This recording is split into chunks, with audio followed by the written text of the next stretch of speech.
no show do Caetano Veloso, a Paula Lavigne chega e fala do ministro Alexandre de Moraes, que tinha falado com ele, com uma intimidade absolutamente desnecessária, expondo uma intimidade com o ministro, com uma conversa com o ministro que, na verdade, acaba deixando o ministro numa situação muito ruim. Vou pegar carona nisso. Posso, Marilis? Claro.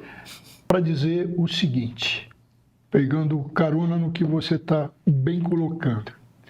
Alguém sabe que o ministro Sidney Sanches presidiu o julgamento no Congresso Nacional do impeachment, no Senado Federal, do impeachment do Collor de Mello? Alguém lembra da fisionomia ou recorda a voz do ministro Sidney Sanches? Não.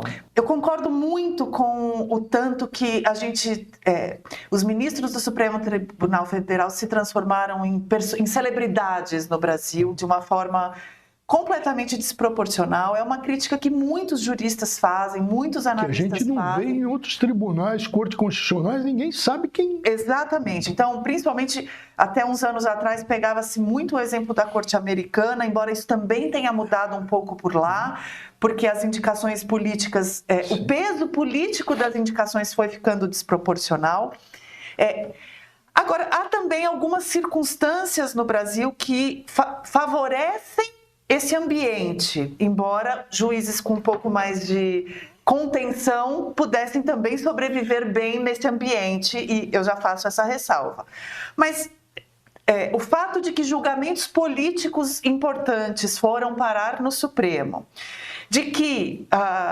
E por que isso aconteceu? Porque a Polícia Federal passou a investigar crimes de magnitude, crimes políticos de grande magnitude, cujo foro era o Supremo. Então, as atenções ficaram voltadas ali para essa jurisdição, né, professor? E juntou-se a isso, então, a vaidade desses ministros, a pouca compostura desses ministros, e realmente as atenções passaram a ficar muito voltadas para lá.